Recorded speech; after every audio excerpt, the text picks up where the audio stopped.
Bonjour à tous. Alors, je suis très heureux de lancer ce débat entre des représentants de clients de banques, un enseignant-chercheur et aussi la responsable du Zion Lab. Donc, je vais présenter tout d'abord Sandrine Beltran, qui est directrice de la relation client à la Banque Postale. Bonjour à toutes et à tous. Et je suis venue accompagnée de Lucie, notre colbot. Je vais vous présenter William Sabadi, qui est enseignant-chercheur à l'IAE de Lyon. Bonjour. Et Alia Yacoubi, qui est directrice du Zion Lab. Bonjour Thierry. Donc aujourd'hui, on va débattre de l'impact de l'émotion sur la satisfaction client. Donc l'idée, c'est d'avoir des points de vue très complémentaires, parfois divergents peut-être, mais en tout cas, c'est de nourrir le débat sur l'avancée de l'intelligence artificielle et l'impact que pourrait avoir l'émotion gérée par cette intelligence artificielle dans la hausse de la satisfaction client. Donc je vais commencer par passer la parole à Sandrine. Sandrine, il y a une grosse actualité à la Banque Postale. Vous fêtez vos 16 ans et vous êtes devenue très récemment une entreprise à mission sur la transition juste. Donc peux-tu nous présenter les clients de la Banque Postale et les principaux enjeux de la Banque Postale sur les thèmes de la relation client? Oui, tout à fait. La Banque Postale a 16 ans. Et donc, depuis le 13 mars, nous avons lancé une nouvelle campagne de marque, Quand on a 16 ans, pour incarner notre positionnement de banque citoyenne. Alors, à l'image de la génération qui a 16 ans aujourd'hui, la Banque Postale est née avec le digital. L'environnement, ce n'est pas une option. On est responsable du monde de demain. On ne veut pas faire comme la génération précédente. Et donc, nous sommes devenus tout récemment une entreprise à mission au service d'une transition juste pour répondre aux enjeux environnementaux, sociétaux, territoriaux et numériques. Donc, l'objectif est d'être à la fois une banque performante et sociale, innovante et écologique, et puis digitale et humaine, et j'y reviendrai tout au long de cette convention. Alors, nos clients, tu me disais Thierry, nous accompagnons 20 millions de clients. La particularité par rapport à nos concurrents, c'est que nous avons 3 millions de clients fragiles ou vulnérables, liés en fait à notre mission d'accessibilité bancaire. Alors, je vais prendre un exemple d'actualité qui malheureusement fait écho. Avec la guerre en Ukraine, nous avons de nombreux réfugiés qui arrivent sur le sol français. Et nous mettons à disposition le maillage de nos bureaux de poste pour accompagner ces réfugiés dans les démarches administratives auprès des préfectures. Et nous avons mis en place aussi une procédure accélérée d'ouverture de compte et d'octroi de moyens de paiement dans une démarche, bien sûr, d'inclusion bancaire. Du coup, si maintenant on passe la parole à William sur tes travaux de recherche pour faire le lien avec les problématiques que rencontre Sandrine sur la Banque Postale. Alors, tout à fait. Moi, j'étudie le comportement des clients, notamment, et pourquoi ils contactent des services clients. Notamment, la principale raison pour laquelle ils le font, ce sont des insatisfactions. Donc, moi, je travaille sur l'insatisfaction et comment amener un client à se manifester, par exemple, auprès de la Banque Postale. Comment faire en sorte qu'il vienne, puisque s'il ne se manifeste pas, c'est un client qui potentiellement est perdu ou fait du bouche-oreille négatif. Donc, c'est important de comprendre qu'est-ce qui le pousse ou pas à venir. Ça fait partie donc des priorités de recherche. Une fois qu'il est là, une autre question, c'est comment on va le gérer, ses attentes, et quelles sont ses attentes. Notamment, le client, émotionnellement, il fait face à un triple déséquilibre, la défaillance de l'offre de l'entreprise, mais aussi le fait qu'ils doivent contacter l'entreprise pour gérer ce problème. Émotionnellement, c'est assez chargé. Et enfin, potentiellement, une remise en cause du choix de l'entreprise, puisqu'il peut s'être trompé. Donc, face à ça, comment on doit le gérer, et notamment dans la gestion, comment on va gérer ce problème-là dans l'interaction, dans la dimension interactionnelle. Merci William. Je vais me retourner vers Alia. Donc, tu travailles au Zion Lab. Est-ce que tu peux nous en dire un peu plus sur ce que vous faites au Zion Lab? Donc justement, le Zion Lab, alors on a comme mission aujourd'hui de construire, de concevoir, de développer des algorithmes d'intelligence artificielle qui ont comme but de répondre à un besoin précis. Donc le besoin fondamental déjà de répondre à la requête des appelants, des clients, mais aussi de comprendre finement leurs émotions, de comprendre finement leurs demandes et de pouvoir y apporter une réponse personnalisée. Donc aujourd'hui, au sein du lab, nous sommes 13 personnes, un peu plus avec les nouveaux arrivants. Aujourd'hui, on est donc 5 nationalités différentes et notre mission, c'est de travailler sur l'IA conversationnelle de demain. L'IA conversationnelle, donc c'est un peu la famille des algorithmes d'intelligence artificielle qui répondent aux différents besoins de compréhension, par exemple, de la parole humaine, de la traduire en texte exploitable et compréhensible.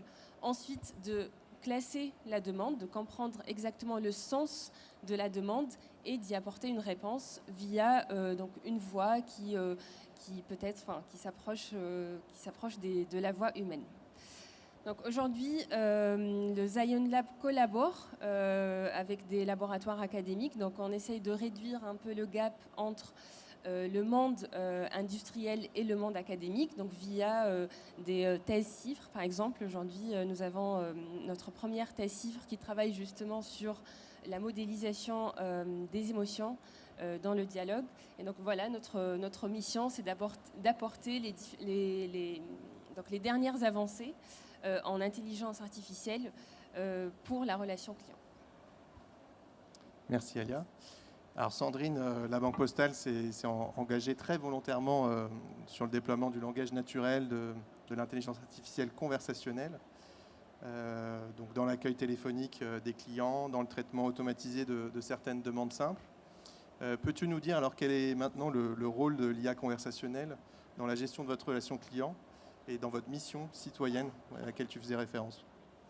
Alors c'est vrai que nous avons, comme toutes les banques de détail, une baisse de la fréquentation dans nos agences et les call centers qui étaient jusqu'à maintenant un dispositif plutôt subi puisque le client cherchait à joindre son conseiller, il arrivait en CRC, est devenu aujourd'hui un dispositif plébiscité par les clients puisqu'il correspond en fait à la façon dont les clients ont envie de consommer la banque. Et donc, on a un vrai enjeu sur les call centers, un enjeu d'accessibilité.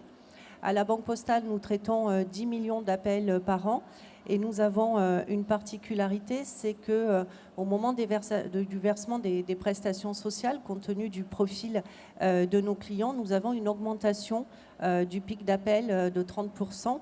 Alors évidemment, pour la banque, il n'y a pas intérêt à aller se staffer sur ce pic, puisqu'ensuite les appels baissent à partir de la deuxième semaine. Et les clients, cette première semaine du mois, nous appellent pour connaître leur solde de compte, l'arrivée d'un virement CAF ou ACEDIC. Donc l'objectif, en fait, pour nous, c'est de garantir un très bon niveau d'accessibilité de la première à la dernière semaine du mois. Et donc la solution Callbot s'est imposée à nous, d'abord parce qu'elle offre une capacité de traitement supplémentaire sans limitation de volume. Et d'autre part, elle permet d'avoir une vraie interaction avec le client. On est loin de l'information robotisée, un peu mécanique, qu'on connaissait tous avec le SVI.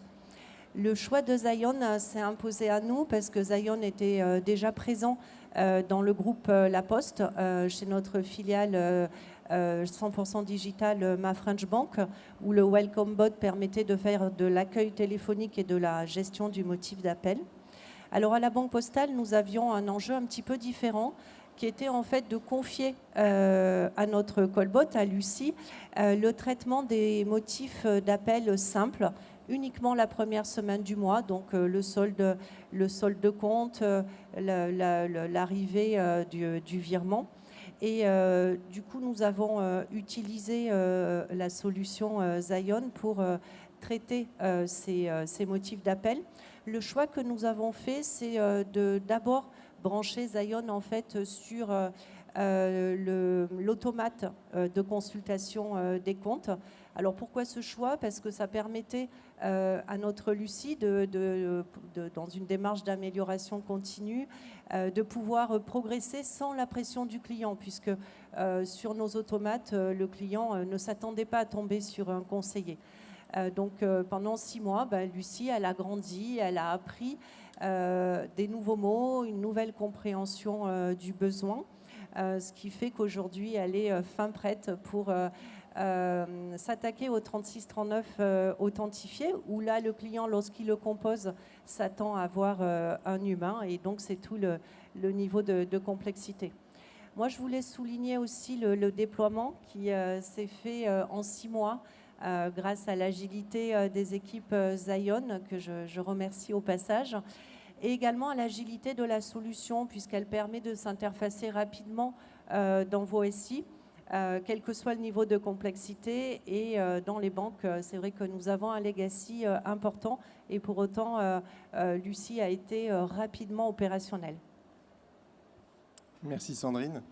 Alors du coup, je vais recibler l'échange sur maintenant l'émotion, parce que je comprends que Lucie a quelques super pouvoirs. Donc, est-ce que tu peux nous décrire comment Lucie sait s'adapter à l'émotion de ses interlocuteurs? Alors d'abord, l'émotion, nous l'avons voulu pour nos collaborateurs. Et d'ailleurs, nous avons fait le choix d'incarner Lucie. On a d'abord commencé par lui choisir une voix qui a été créée par le Lab Zion. Nous avons voulu que cette voix, elle corresponde en fait aux valeurs de banque citoyenne que nous sommes. Donc nous avons choisi une voix empathique, posée, rassurante, qui est celle aujourd'hui qui permet de répondre à nos clients. Et donc nous avons fait le choix d'une voix féminine. Il y a eu beaucoup de débats dans l'équipe projet. Ensuite, nous avons fait le choix de lui trouver un prénom que nous avons choisi après un vote du public. Et puis, nous avons ensuite choisi une image, j'allais dire un corps, non pas tout à fait, mais en tout cas une image. Et l'objectif, c'était que pour nos collaborateurs, elle ne soit pas perçue comme une menace d'une intelligence artificielle un peu invisible, mais que ce soit vraiment une collègue comme les autres. Alors certes avec des super pouvoirs, puisque Lucie a une capacité de prendre en charge un volume d'appels important 24 heures sur 24, 7 jours sur 7, mais en tout cas, elle est aussi une image pour nos conseillers, et à partir de demain, la silhouette va arriver sur l'ensemble des plateaux. Alors, tu nous parlais d'émotion. L'émotion qu'on a voulu créer chez Lucie, elle est pour nos collaborateurs, mais aussi pour nos clients. Et je parlais de super pouvoir. Lucie est capable, en fait, de détecter l'âge de nos clients et donc d'adapter son niveau de voix. Et pour faciliter, en fait, l'échange et la compréhension du client et générer des émotions positives. Mais alors, Alia, comment vous faites au Zion Lab pour faire tout ça? Alors, pour la voix, il faut savoir que, on ne se rend peut-être pas compte, mais la voix est un canal très très riche. On peut bien sûr, grâce à la voix, comprendre le message véhiculé par la parole, mais pas que. Aujourd'hui, on sait qu'il y a plusieurs caractéristiques, ce qu'on appelle les caractéristiques paralinguistiques, qui sont donc l'âge, par exemple, qui sont par exemple les caractéristiques intrinsèques de la personne, comme l'âge ou le sexe biologique. Tout comme l'oreille humaine, aujourd'hui, on est capable... l'oreille humaine est capable de reconnaître assez rapidement les caractéristiques d'une voix plutôt jeune d'un enfant, par exemple, de 7 ans, d'une voix, par exemple, d'une personne un peu plus âgée. Donc, on a essayé, c'est ce qu'on essaye de faire, donc d'apprendre à la machine de reconnaître les caractéristiques qui différencient ces deux classes-là et d'essayer donc d'avoir un seuil de fiabilité assez élevé. Donc, autre que l'âge ou le genre, qui sont donc des caractéristiques plutôt statiques, Aujourd'hui, on travaille beaucoup sur les émotions, donc reconnaître les émotions à partir vraiment de la voix et non pas du contenu verbal. Donc aujourd'hui, on s'intéresse malheureusement aux émotions négatives parce que c'est ce qu'on trouve dans la relation client. Et donc, on rentre même dans un niveau de granularité assez élevé. Par exemple, on essaye de reconnaître la colère chaude, qui est la colère assez explicite, où la personne change vraiment d'amplitude de voix pour exprimer une émotion assez forte. De l'émotion faible, un peu plus subtile, comme l'agacement, qui est aussi très présent aujourd'hui dans la relation client. Alors William, maintenant on va parler de ta recherche sur l'impact des émotions sur l'expérience et la satisfaction.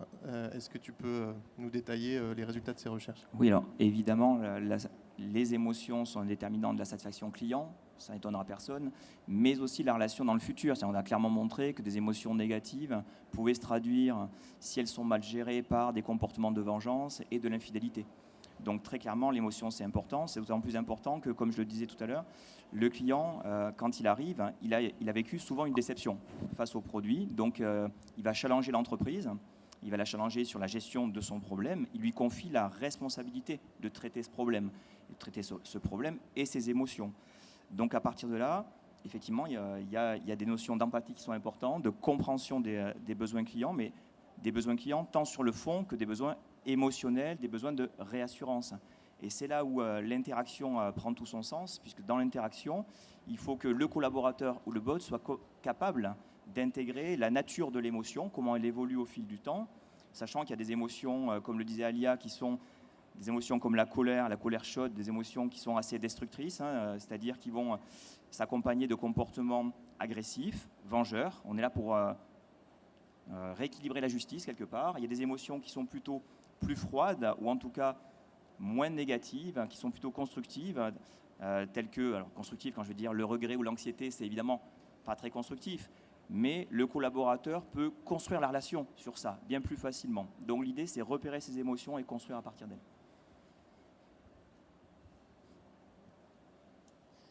Alors, Alia, on voit que finalement, ça peut être assez difficile, justement, de gérer les émotions d'un interlocuteur. On pourrait se dire que l'intelligence artificielle est une simple machine qui répond comme une calculatrice et qui donne un résultat.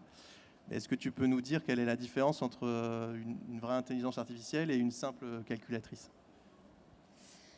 Donc, déjà conceptuellement, un système de dialogue, donc un système interactif qui utilise la parole humaine, qui comprend la parole humaine et qui donc répond par aussi du langage naturel, est conceptuellement très différent d'une machine classique, comme par exemple une calculatrice ou un ATM, où il y a des règles. Donc le concepteur de la machine, il met explicitement toutes les règles d'une façon exhaustive pour répondre aux besoins. Aujourd'hui, donc on est plutôt sur de l'IA, donc de l'intelligence artificielle qui se nourrit d'observation finalement, et qui est sur une approche plutôt de probabilité.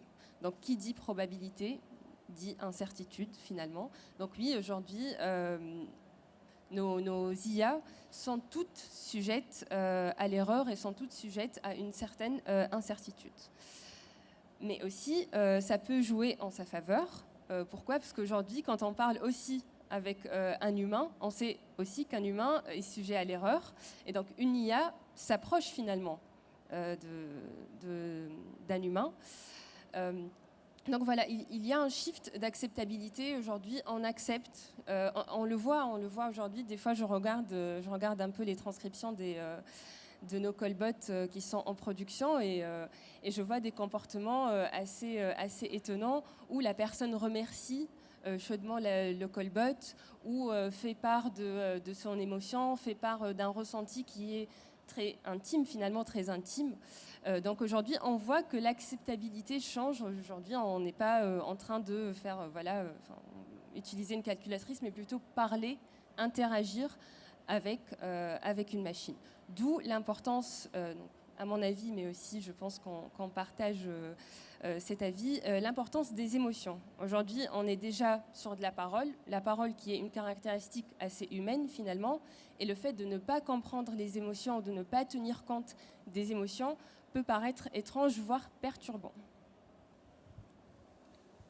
Sandrine, donc on voit que la compréhension des émotions devient clé, y compris pour de l'intelligence artificielle.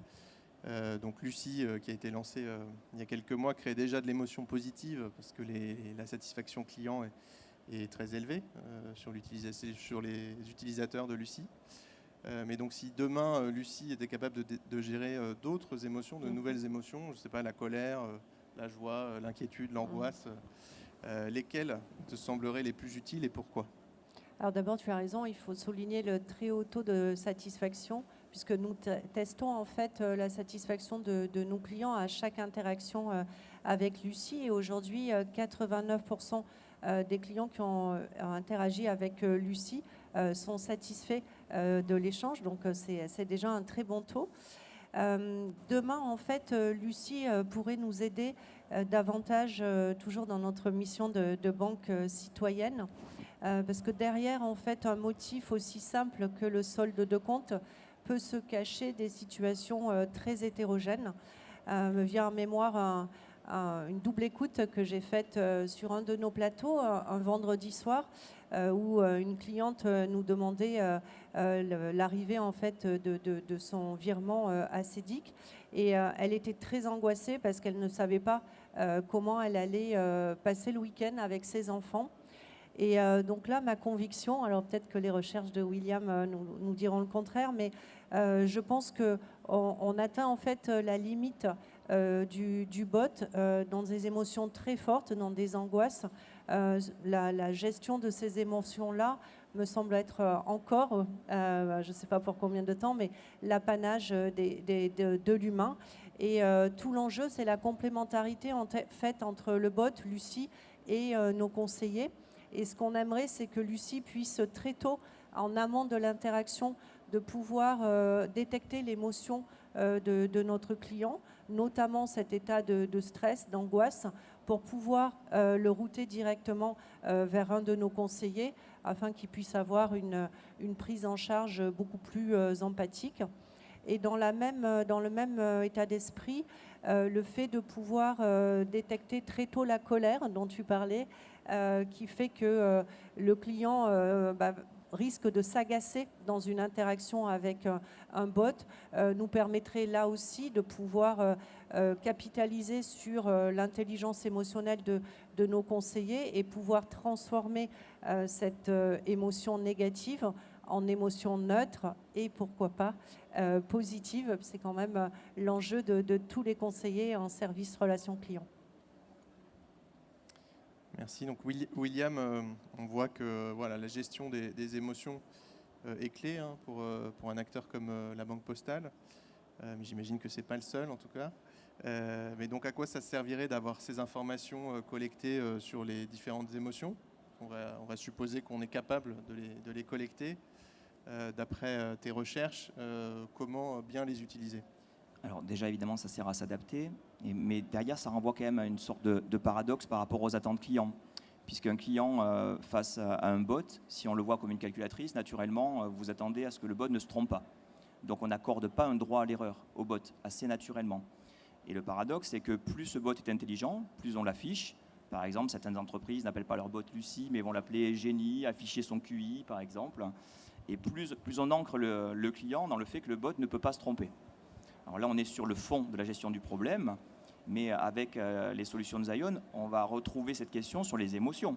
C'est-à-dire de la même manière, c'est une calculatrice intelligente, mais capable de détecter les émotions. Donc, logiquement, il ne peut pas se tromper non plus dans la détection d'émotions. En faisant ça, plus on progresse et plus on élève le niveau d'attente des clients. Mais quand vous élevez le niveau d'attente des clients, par définition, vous risquez de les insatisfaire. Donc, quelque part, c'est le paradoxe. Meilleur on est sur les bots, sur le fond comme sur les émotions, plus il y a des chances, finalement, d'avoir des niveaux d'insatisfaction, alors limités en termes de pourcentage, mais très élevés par de la frustration qui est créée par l'entreprise. Donc, ça ouvre la question de savoir, par exemple, est-ce qu'on doit humaniser, comme Lucie, est-ce qu'on doit humaniser son bot ou pas? plus on l'humanise, plus on donne le sentiment au client que justement ce bot ne peut pas se tromper, ne serait-ce que dans la détection des émotions. Donc est-ce qu'on est capable de l'assumer derrière? De la même manière, votre bot, comment vous allez gérer le fait qu'il peut se tromper? Puisque, comme c'était dit, le bot peut se tromper. Est-ce qu'on va l'afficher au départ? Et si vous l'affichez au départ, du coup, vous n'élevez pas trop le niveau d'attente, donc vous risquez d'être moins déceptif, effectivement. Donc ça, c'est des questions qui se posent aujourd'hui sur la configuration du bot. Est-ce qu'on doit l'humaniser ou pas? C'est sûrement une bonne chose du point de vue de la relation client pour créer un lien avec lui, mais c'est un facteur de risque sur la détection d'émotions. Est-ce que son bot, il peut... du coup, quand le client est insatisfait par rapport au bot, comment vous réagissez? Comment vous le configurez? Est-ce que vous le détectez? Est-ce que vous basculez sur un collaborateur? Donc c'est aussi fondamental dans l'expérience client de savoir à quel moment on doit basculer vers éventuellement une interaction, pour le coup, humaine. Alors Alia, avec ces risques qui sont énoncés ici, je te repose la question du pourquoi alors Zion a lancé de l'IA émotionnelle et comment te prépares-tu à gérer ces éventuels travers? Alors, ce qu'il faut savoir, c'est qu'on fait aujourd'hui des bots pour répondre à un besoin. Donc, il y a une fonctionnalité primordiale qui est la compréhension. Donc, si on n'a pas la compréhension de la demande et donc un bon niveau de précision de notre moteur de compréhension de langage naturel, on ne parle pas d'émotion. C'est-à-dire, notre souci premier est que la machine comprenne assez bien. Et aujourd'hui, on est fiers de le dire, donc, que grâce aux technologies de Zion, on arrive à 95% de précision, donc sur les intentions qui sont plutôt, qui sont désignées par nos chefs de projet avec le client. Et donc c'est à partir de là, donc quand on arrive à ce stade-là, on commence à parler d'émotion. Ce n'est pas la première fonction, mais c'est un plus, je dirais. Donc un plus justement pour capturer, donc comme vous l'avez dit, assez tôt dans le parcours, une émotion. De désigner un parcours, soit en transfert si c'est possible, parce qu'aujourd'hui on sait que par exemple les week-ends ou en dehors des horaires d'ouverture, on ne pourra pas transférer, donc on doit gérer cette situation émotionnelle. Donc tout est dans le design du parcours. Donc aujourd'hui, il y a déjà beaucoup de débats sur l'intelligence artificielle, sur les erreurs de l'intelligence artificielle. Qui est le responsable si l'IA se trompe? Est-ce que c'est le concepteur qui en est responsable? Est-ce que c'est l'utilisateur qui a acheté? Donc c'est nos clients qui achètent nos bots. Donc aujourd'hui, c'est une question ouverte. Et même dans le monde académique, quand on parle beaucoup de voitures autonomes, par exemple, et des différents challenges sur l'éthique, si le véhicule donc commet une erreur qui peut être grave, qui en est le responsable? Aujourd'hui, heureusement, chez Zion, on n'a pas donc cette question-là. Pourquoi? Parce que nos IA ne prennent pas vraiment de décision définitive. Donc la décision, donc l'impact de la décision qui peut être prise par l'IA émotionnelle, c'est de transférer, par exemple, ou bien de ralentir le débit si on voit que la personne a du mal à comprendre le bot. Donc aujourd'hui, on est sur des décisions quand même assez pas très grave, donc on n'est pas au même niveau du véhicule autonome. Aussi, donc sur la gestion des erreurs, quand on met un produit, n'importe quel outil sur le marché, donc en production, nous avons ce qu'on appelle Human in the Loop, donc une approche, une sorte de pipeline d'amélioration continue où il y a un humain ou des humains derrière qui corrigent les erreurs, et donc le bot il apprend plus vite et on essaye donc de ne pas reproduire les erreurs. Donc il y a toujours un humain dans la boucle.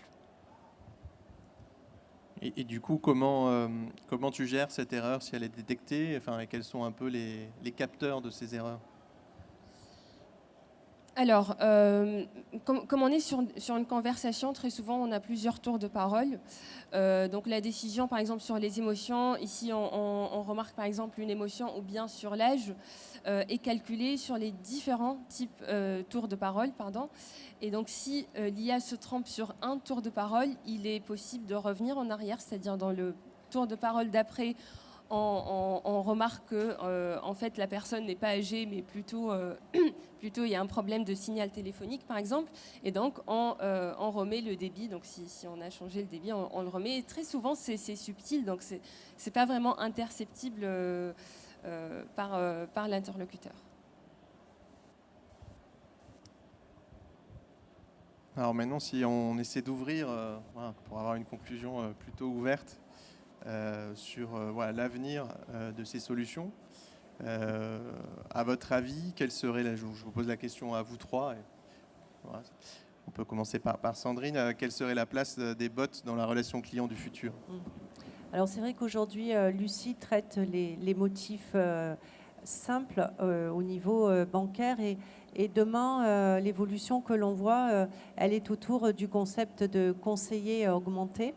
Alors c'est vrai que nous avons énormément de procédures, de modes opératoires qui sont dans des fichiers plus ou moins accessibles pour nos équipes et se traduisent souvent par une mise en attente du client qui n'est pas terrible en termes d'expérience client puisque le client peut attendre quelques secondes et on sait qu'au téléphone c'est trop long.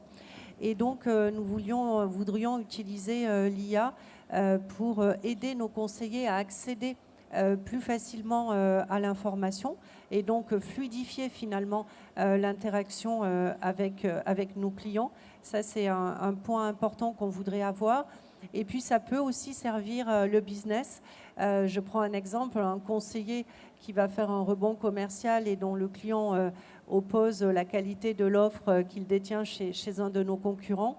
Notre objectif, c'est de pouvoir lui pousser en temps réel le comparatif entre l'offre du concurrent et les points forts de l'offre de la Banque Postale, que ce soit en termes de services ou de tarifs, ce qui permet évidemment de pouvoir aider le conseiller à être plus percutant dans sa réponse et en même temps de pouvoir exploiter plus pleinement son potentiel relationnel et émotionnel. William, d'un point de vue recherche? Alors moi, ce que je trouve passionnant, c'est qu'on est en cours de migration, en fait. Hein, et combien de temps va durer la migration, je ne sais pas. Donc, c'est toute la question de l'acceptabilité du bot. Aujourd'hui, c'est la manière dont les entreprises vont utiliser les bots qui va faire que le client va s'adapter. Donc, il y a des choix forts qui sont faits par les entreprises, par exemple d'humaniser ou pas, d'être transparent sur la manière dont est géré le problème, puisque au fond, c'est quand même l'entreprise, hein, comme le disait Ayla, qui programme le bot. Donc, elle en reste responsable. Donc, ça pose des questions de responsabilité légale, mais aussi surtout perçue. Et donc, moi, ce qui m'intéresse beaucoup, c'est de savoir comment le consommateur va évoluer face aux choix que vont faire les entreprises dans son acceptation du bot et donc sur sa satisfaction vis-à-vis de la relation client. À quel moment il va basculer plutôt vers un conseiller, si on lui laisse le choix de le faire? Est-ce que lui va avoir le choix? C'est une question de configuration aussi. Donc finalement, ça dépend beaucoup des choix des entreprises aujourd'hui qui vont modeler, je pense, les attentes des clients. Et on migrera plus ou moins vite selon les choix qui sont faits par les entreprises. Alia, d'un point de vue technologique, il y a plein de nouveaux produits, plein de nouvelles idées qui sont en gestation dans le lab. Est-ce que tu peux nous en décrire quelques-unes? Alors sur l'hybridation, la notion d'hybridation, je pense que... Enfin, je ne pense pas, c'est même certain que ça touche d'autres activités dans la relation client. Aujourd'hui, on a commencé avec l'automatisation. On voit que ça marche très bien, mais ça a des limites. Et donc, justement, on travaille sur toute la chaîne qui est, par exemple, l'assistance en temps réel grâce à l'intelligence artificielle au téléconseiller. Donc, utiliser un peu les mêmes briques technologiques, mais repensées pour les humains, pour reconnaître une émotion ou reconnaître une réponse, donc une information. Aussi une analyse des conversations à froid. C'est là où l'hybridation peut également s'étendre pour toucher l'activité de la supervision des centres d'appel. Et on peut aller même loin dans la chaîne, c'est-à-dire le coaching, une fois que l'activité de la supervision est faite. Donc on peut repérer les points forts du téléconseiller, mais aussi les points d'amélioration. On peut pousser un contenu avec un coach virtuel qui peut être accessible à tout moment de la journée pour coacher le téléconseiller et essayer d'améliorer donc le rendement. Merci à tous. On arrive à la fin des échanges et je pense qu'on va prendre quelques questions du public. Hop.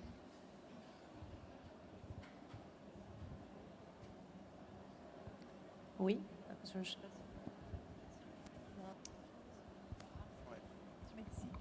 Bonjour, merci. J'ai une question pour vous deux, mesdames.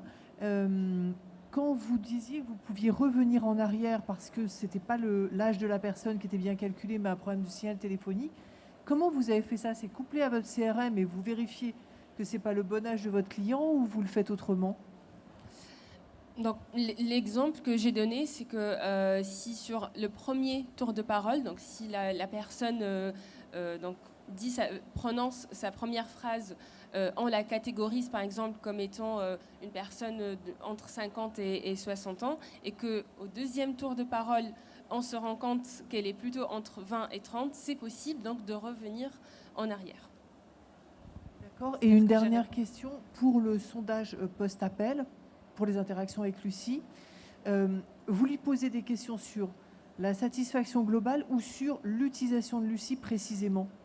Non, c'est plutôt la satisfaction globale en fait que l'on teste à ce stade-là, puisque on est en début de déploiement. Donc voilà, on va affiner ensuite les questionnaires, mais à ce stade-là, c'est plutôt global. Et donc c'est vrai qu'on a de super taux parce qu'on reconnaît, et je crois que c'est ce que tu disais Alia, c'est-à-dire que on reconnaît à 92% le motif de compréhension, donc c'est énorme, hein, ça fait 6 mois qu'on a démarré, ce qui fait que la brique en fait de reconnaissance du besoin est acquise, et donc on est maintenant sur la perception client finalement.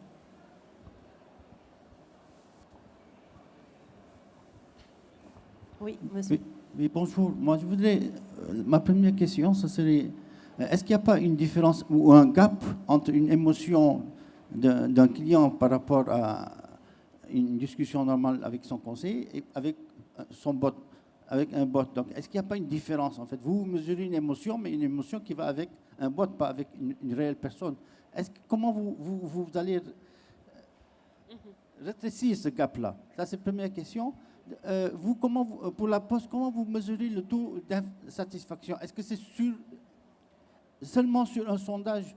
Vous n'avez pas d'autres mesures, d'autres capacités de mesure, parce que les sondages sont souvent faussés.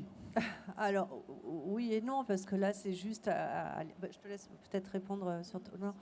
c'est juste à l'issue de l'interaction. Donc, forcément, c'est comment le client a vécu cette interaction. Après, à la Banque Postale, on a plein de mesures de la satisfaction globale. Hein, et donc là, on sort de Lucie, hein, dans la relation avec les call centers, avec le conseiller en agence, etc. Et je te laisse peut-être répondre sur l'autre partie.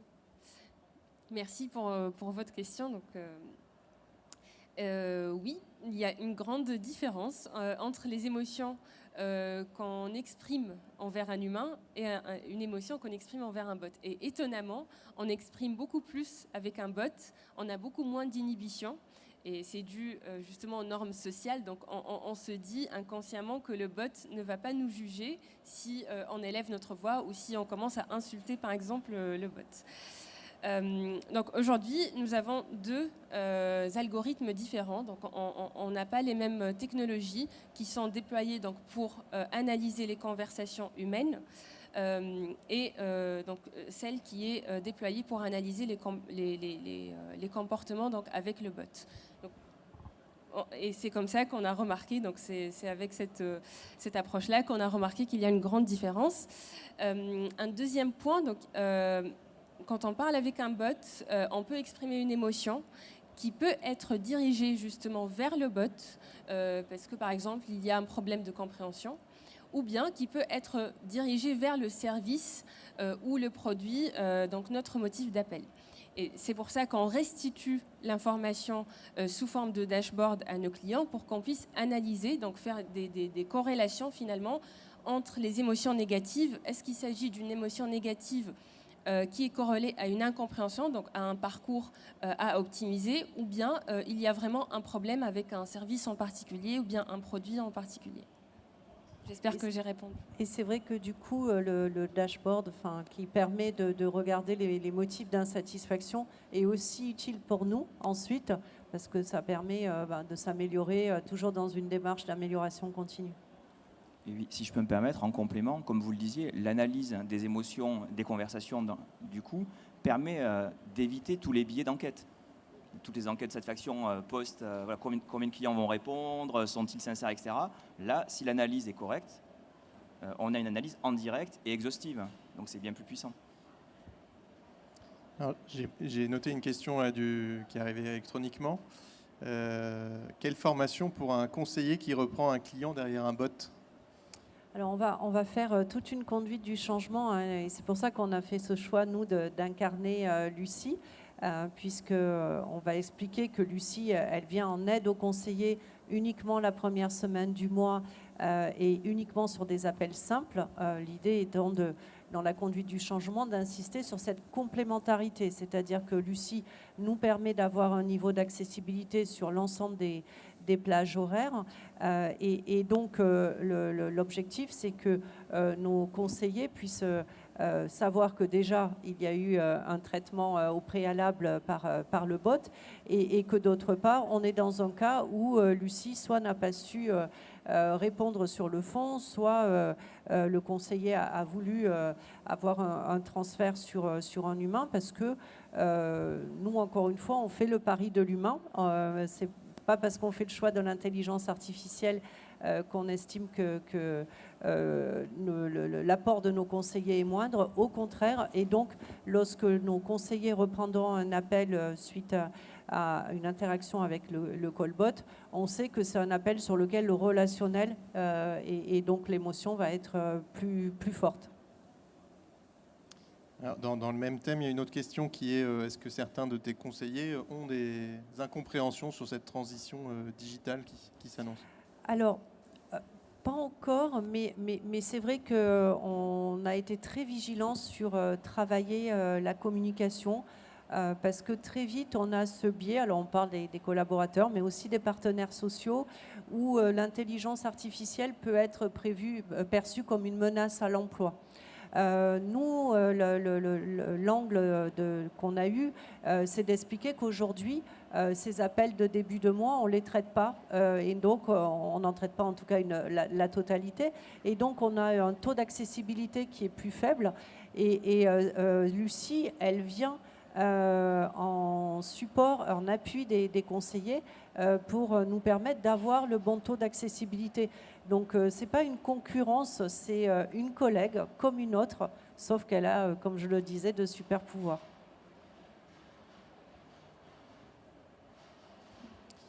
Alors là, j'ai une autre question aussi sur l'interaction entre conversation avec bot et humain. Disposez-vous d'un historique de toutes les conversations échangées et sont-elles intégrées à l'outil des conseillers humains ?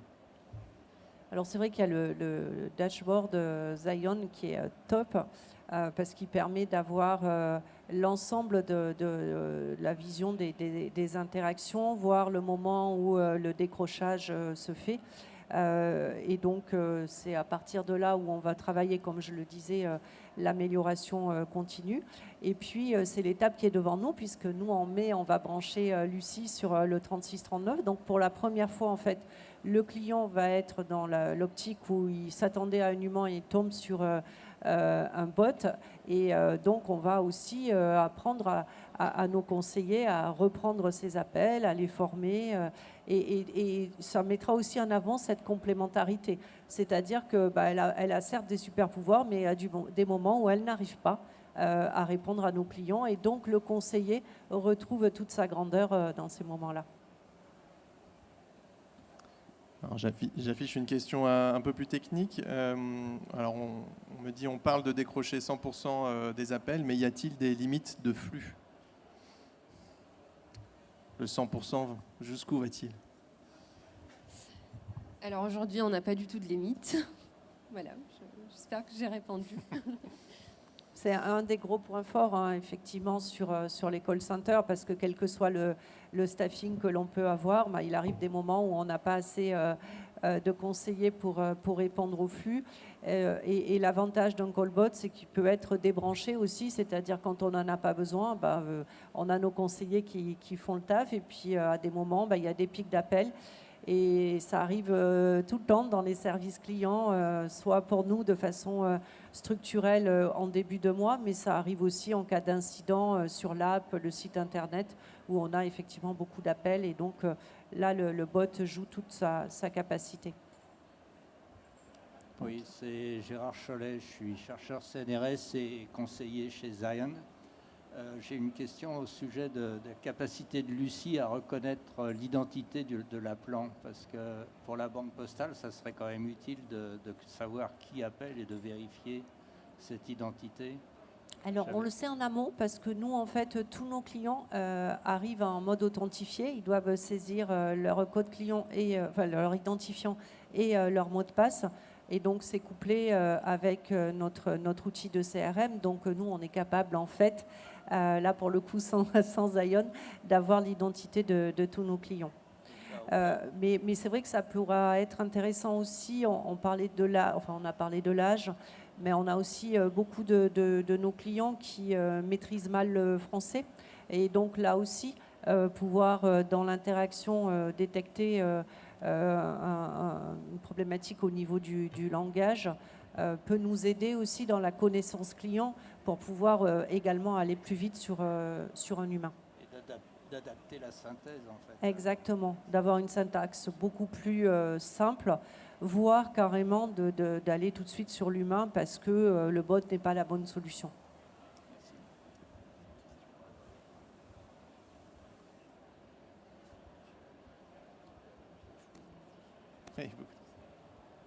Bonjour, j'aurais voulu savoir la partie émotionnelle, quand est-ce qu'elle est arrivée dans votre projet de bot?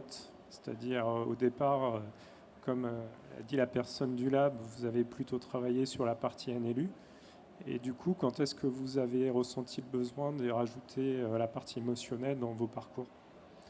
Alors je dirais tout de suite, parce que la gestion des émotions en relation client aujourd'hui, c'est un incontournable. Donc encore une fois, on a des valeurs très fortes à la Banque Postale, de Banque et Citoyenne, et donc on ne pouvait pas percevoir un bot sans gestion des émotions. Donc on a capitalisé sur ce que c'est faire. Déjà le bot Zion, qui était important pour nous, pour s'adapter à cette gestion des émotions. Et après, on joue avec la complémentarité sur nos conseillers parce qu'on fait le choix de l'humain et de l'IA. On ne fait pas que le choix de l'IA. Et la gestion des émotions vis-à-vis des collaborateurs, toujours dans une démarche de symétrie des attentions, c'était pour faciliter la conduite du changement et que ce ne soit pas perçu comme quelqu'un qui vient prendre mon travail ou qui menace demain mon emploi. Donc on a joué sur cette image et sur cette émotion positive de la part de nos collaborateurs pour que ce soit un vrai partenaire, Lucie, et non pas une menace, en fait. D'accord. Et est-ce que les besoins autour de ça ont évolué au fur et à mesure où vous avez développé les bots? C'est-à-dire, est-ce que la vision de la prise en compte du sentiment sur votre projet initial a évolué en fonction des besoins et au niveau du développement des conversations? Je dirais que c'est plutôt le potentiel de Zion qui nous a fait intégrer, par exemple, l'âge. Ça ne faisait pas partie de notre projet au départ, aller détecter l'âge du conseiller. Vous saviez le faire, on l'a utilisé. En revanche, c'était très important pour nous que la voix de Lucie incarne les valeurs. On voulait de l'empathie, etc. Alors c'est dommage, on ne peut pas vous la faire écouter, mais on a vraiment voulu travailler sur l'émotion et que lorsque le client est en interaction avec Lucie, il sente chez la Banque Postale qu'il y ait une signature relationnelle. Donc on a plutôt travaillé cette partie-là. Merci.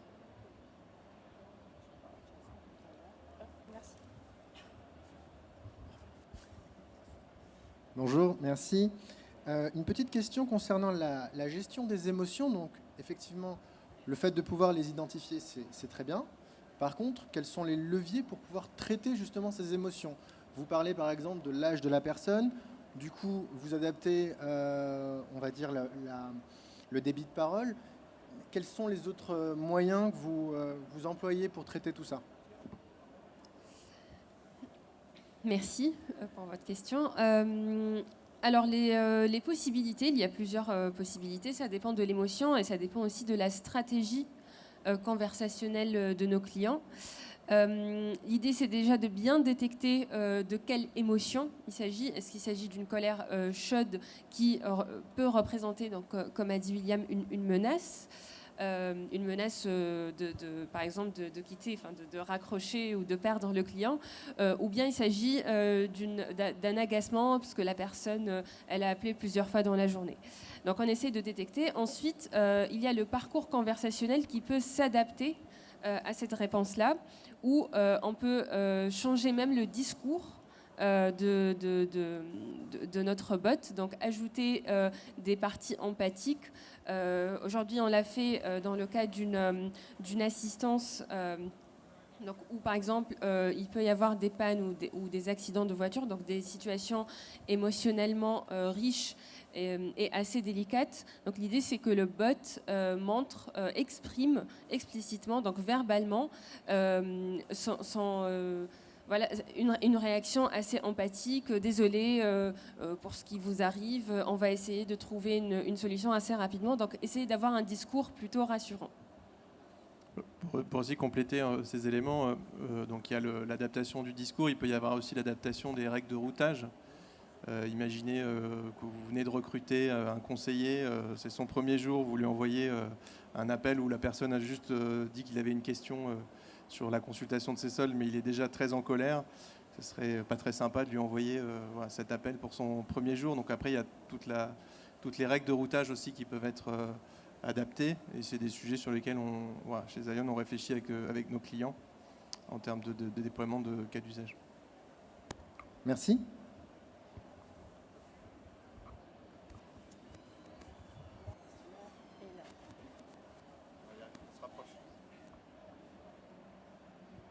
Oui, ça ne va pas être long. La voix, comment est-ce que vous l'avez faite? Parce que je sais que faire une voix sur mesure, il y a des spécialistes comme Voxygène, je crois, ou Acapella, ça coûte très cher. Ou alors vous avez un catalogue de voix un peu standard. Comment ça s'est passé?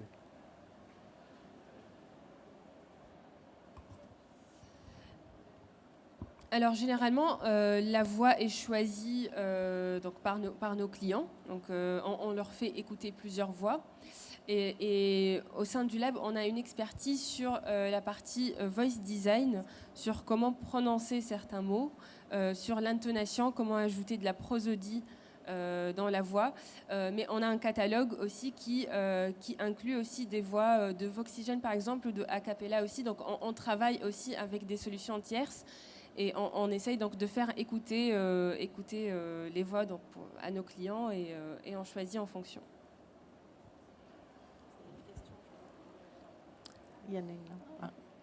Oui, bonjour. Moi, j'avais une question sur cette hybridation et sur la gestion des émotions. Est-ce que vous percevez déjà le risque que nos agents finissent par répondre qu'à des questions complexes et de clients mécontents? Et si oui, quels sont vos recours? Alors, non, il y a pour moi deux enjeux dans l'hybridation. C'est à la fois, comme je le disais, le bot ne peut pas gérer toutes les émotions. Et donc, effectivement, à des moments, il y a des décrochés.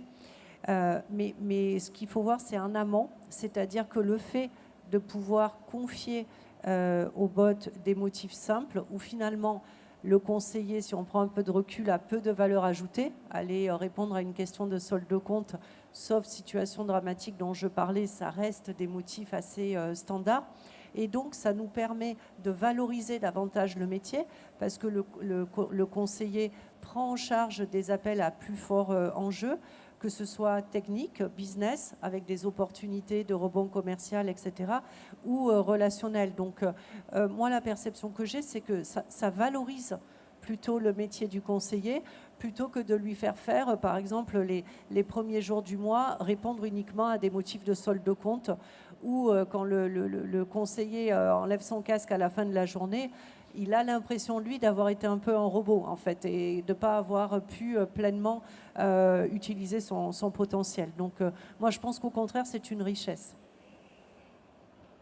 Oui, désolé si je vous fais répéter, vous l'avez peut-être dit, mais est-ce que finalement, à la Banque Postale, vous avez choisi la transparence et est-ce que Lucie se présente comme un bot?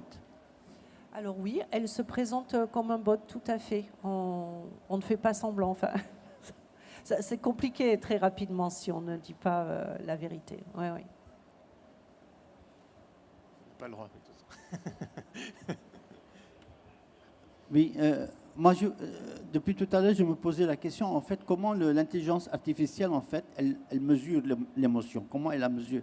Est-ce que c'est juste, vous restez uniquement sur la voix ou vous travaillez aussi sur le contenu des mots? Parce que dans le contenu des mots, vous savez, il y a beaucoup de gens qui ont tué leur femme ou leur épouse en disant des mots d'amour. Donc, oui. On n'en arrive pas là. J'en connais pas. Donc, si, bien sûr. Il y en a beaucoup, ça. On peut dire un je t'aime en étranglant, ou on peut. Donc, est-ce qu'il y a le contenu, ou bien c'est uniquement le débit? Est-ce que c'est juste la voix? Alors, on a fait le choix chez Zion de travailler uniquement sur la voix, même si on a une autre intelligence artificielle qui prend en entrée le texte. Mais aujourd'hui, la majorité de nos bots sont plutôt sur le téléphone, donc on a travaillé sur la voix. Et pourquoi on a fait ce choix?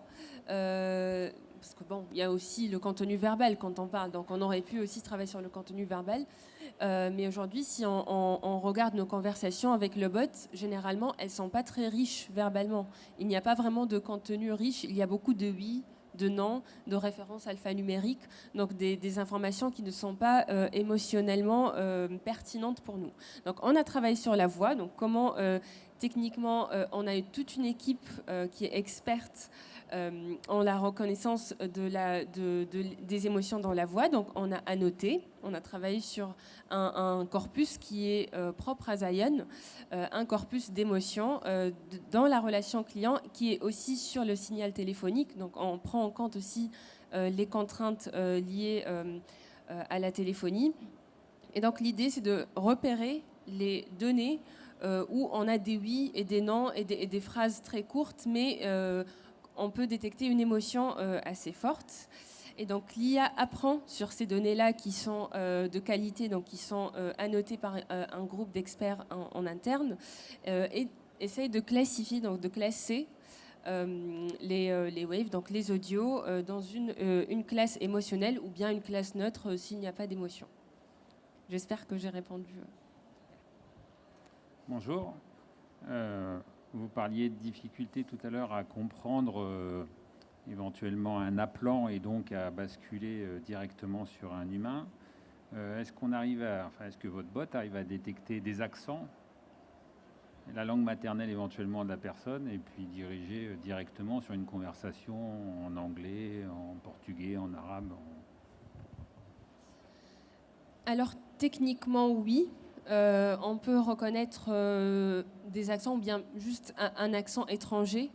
Après aujourd'hui on le met pas en production. On n'a pas vraiment de cas d'usage qui nécessite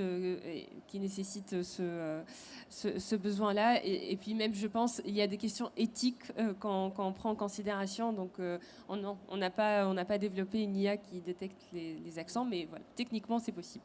Après, plus globalement, peut-être que quand il y a une mauvaise compréhension, c'est-à-dire une fois, deux fois, et donc potentiellement un problème avec la maîtrise du français, ça fait aussi partie dans les parcours clients qu'on décrit des motifs qui font qu'on bascule sur un conseiller. Oui, mais c'est rassurant. Enfin, moi, exactement. On a un centre d'appel et on a des personnes, par exemple, d'origine arabe, tout simplement, et puis ils se font aider d'une autre personne. Quand cette autre personne n'est pas là, ils peuvent se retrouver en grande difficulté. Notre conseiller ne peut pas répondre. Donc je pense que ça serait sympa, entre guillemets, un bon service que de proposer de basculer dans la langue maternelle. L'objectif, c'est toujours la complémentarité, hein, c'est-à-dire ne pas enfermer le client dans un parcours où ça va générer de l'agacement ou voire de la colère si il n'arrive pas à se faire comprendre ou à comprendre, et donc là aussi d'avoir des décrochages. Mais je pense que nous, la phase de comment dire, de complémentarité entre le bot et le conseiller est devant nous. Et donc, c'est tous ces champs de possibles qu'on va regarder ensemble avec Zion qui reste à écrire. Et c'est vrai que toute la partie dashboard qui existe et qui permet de voir les motifs finalement de décrochage, le nombre de fois où Lucie doit répéter, etc.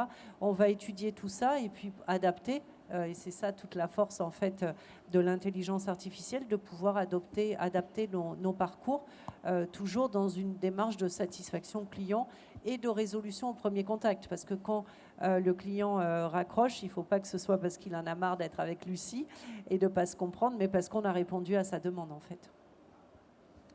Merci. Juste pour compléter ce sujet des langues, hein, pour le coup, des bots savent être bilingues, multilingues. On a déjà en Belgique un bot qui parle les deux langues et qui s'adapte, en fait, qui détecte si on lui parle en néerlandais ou en wallon. Donc ça, c'est techniquement possible. Je pense que derrière, il y a quand même, derrière votre question, il y a tous les sujets organisationnels, en fait, il faut que en fait, les centres de relations clients s'adaptent, parce que le bot, il va s'adapter vite, mais il faut que derrière, pouvoir avoir anticipé tous les impacts d'organisation. Voilà, donc si l'appel est transféré à un centre d'appel, il faut que dans ce centre d'appel, on maintienne la même langue. Donc ce n'est pas un sujet pour moi de technologie, mais c'est plus un sujet de transformation des organisations.